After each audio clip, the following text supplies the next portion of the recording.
कड़ाके की ठंड पड़ रही थी। शाम के 6 बजते ही पूरा गांव कोहरे की चादर में लिपटा हुआ था। चाय की टपरी के पास अलाव के सहारे गप्पू और राजू सिकुड़े बैठे थे। ठंड से दोनों के दांत किटकिटा रहे थे। भाई राजू, इस ठंड में मेरा दिमाग भले ही कुल्फी बन गया हो, लेकिन उसमें से गर्मा गर्म आइडिया निकला है। तेरे आइडिया इस अलाव से ज्यादा खतरनाक होते हैं भाई। पिछली बार ऑर्गेनिक पानी पूरी के नाम पर करेले का जूस मिलाया था, लोगों ने दौड़ा दौड़ा कर मारा था। अरे वो इतिहास था, अब भविष्य देख। शहर में आजकल तंदूरी मैगी का टशन चल रहा है। मिट्टी के मटके को आग में तपाकर उसमें मैगी भर कर देते हैं। उफ, उस धुएं की खुशबू के लिए लोग पागल हैं। एक मटके का 100 रुपए ले रहे हैं। 100 रुपए? हमारे गांव में मैगी के लिए 100 रुपए कौन देगा बे? यही तो लॉजिक है, हम सिर्फ 30 रुपए में देंगे। दिमाग खराब है? वो कुम्हार काका एक मटका 20 रुपए का देते हैं।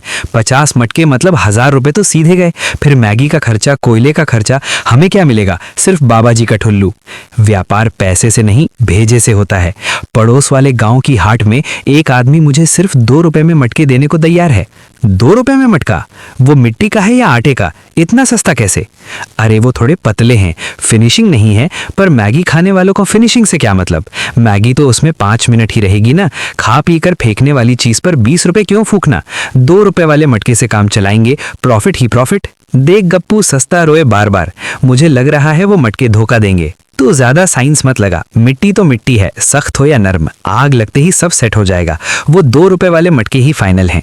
अगले दिन गप्पू 2 बोरी भरकर वो सस्ते मटके ले आया। राजू ने उत्सुकता से एक मटका उठाया।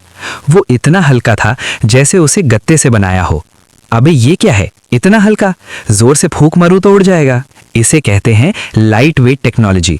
कस्टमर को पकड़ने में आसानी होगी। तभी वहां से सुनीता भाभी गुजरी।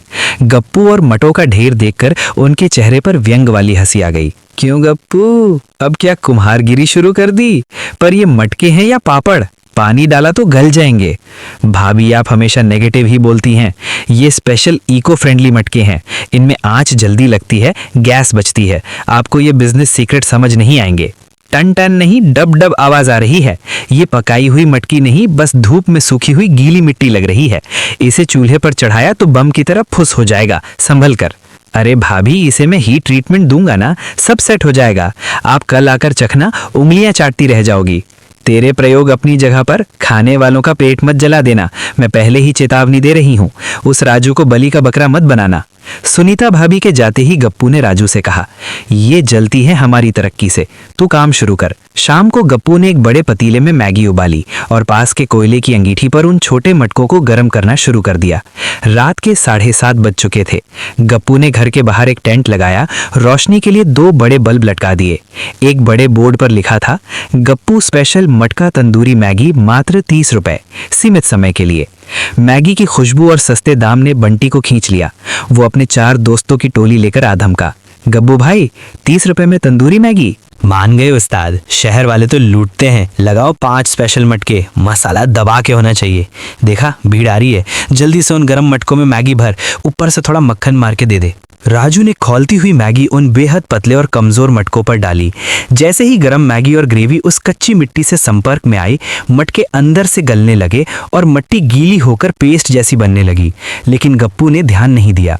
उसने स्टाइल में प्लेट पर मटका रखा, साथ में टिश्यू पेपर सजाया और सर्व कर दिया। गप्पू, ये मटके कुछ अजीब से पिचक रहे हैं यार, नीचे हाथ लगाओ तो बहुत ज्यादा गर्म लग रहा है। अरे गरम माल है तो गरम ही लगेगा ना, कस्टमर तक जाते जाते सेट हो जाएगा, तू बड़ा आगे। बंटी और उसके दोस्तों ने मटकों को हाथ में उठाया। अरे गप्पू भाई, ये मटका कड़क होने के बजाय गीला और पिलपिला क्यों लग रहा है? मेरी उंगलियां इसमें धंस रही हैं। वो स्पेशल क्ले है बंटी भाई, ग्रिप अच्छी रहती है, तुम खाओ तो सही, जन्नत का मजा आएगा। बंटी ने चल ठीक है कहकर चम्मच से मैगी ऊपर उठाई। जैसे ही उसने मुंह खोला, एक अजीब सी गीली आवाज आई। उस घटिया मटके का पूरा पेंदा गर्मी और गीलेपन से गलकर नीचे गिर गया था। खौलती हुई मैगी, मसालेदार पानी और वो गीली मिट्टी का घोल सीधा बंटी की जीन्स और गोद में जा गिरा। बंटी के हाथ में मटके का सिर्फ ऊपरी रिंग बच गया था। अरे मैया, जला दिया, मर गया रे। गप्पू, ये क्या है? मटके में छेद था या ये मटका ही छेद है? अभी बंटी संभल ही नहीं पाया था कि उसके दोस्तों के मटकों के पेंदे भी एक के बाद एक थप थप थप करके निकल गए। किसी की मैगी टेबल पर, किसी की जूतों पर। पूरा नजारा कीचड़ और नूडल्स का हो गया। अबे ये क्या जादू है, मैंने मैगी मांगी थी, इसने तो मटका गायब कर दिया, हाथ में सिर्फ कड़ा बचा है। गप्पू तेरे 2 रुपए वाले मटके आइसक्रीम की तरह पिघल गए बे। सुनीता भाभी ठीक उसी वक्त वहां आ पहुंची। बंटी और उसके दोस्तों के कपड़ों पर मैगी का नक्शा और गप्पू का उतरा हुआ चेहरा देखकर उन्हें समझ ही नहीं आया कि वो हंसे या गुस्सा करें। मैंने कर ही कहा था ना, ये मटके नहीं मट्टी के लड्डू हैं। बेचारा बंटी पास्ता खाने आया था, पजामे पर खीर गिराकर जा रहा है। गप्पू और राजू ने बंटी और उसके दोस्तों से हाथ जोड़कर माफी मांगी, कपड़े पोंछने के लिए तौलिए दिए और ठंडा पानी कम करने के लिए जलन कम की। बंटी गुस्से में बड़बड़ाते हुए, तेरी मैगी को मेरा दंडवत प्रणाम, अगली बार तेरे स्टॉल के सामने से भी नहीं गुजरूंगा।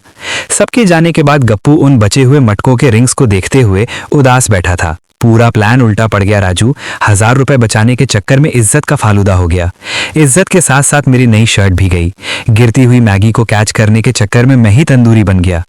सुनीता भाभी ने एक झाड़ू गप्पू के हाथ में थमाया। अब उन टूटे छल्लों को मत घूर, ये कचरा साफ कर। देख गप्पू, क्वालिटी के बिना कोई काम नहीं टिकता। व्यापार में मुनाफा जरूरी है, पर इतनी कंजूसी भी अच्छी नहीं कि ग्राहकों के कपड़े ही उतर जाएं। 2 रुपए में मटका मिल रहा है तो अकल लगानी चाहिए थी ना कि उसमें पानी भी नहीं टिकेगा। कान पकड़ता हूँ भाभी, कल से अपनी पुरानी चाय की दुकान ही भली। शुक्र है कम से कम कांच के गिलास की पेंदी तो नहीं गलेगी। इस कहानी से ये सीख मिलती है कि ज्यादा कंजूसी और शॉर्टकट्स हमेशा महंगे पड़ते हैं। क्वालिटी से समझौता करके मुनाफा कमाने की सोच अंत में नुकसान और शर्मिंदगी ही लाती है।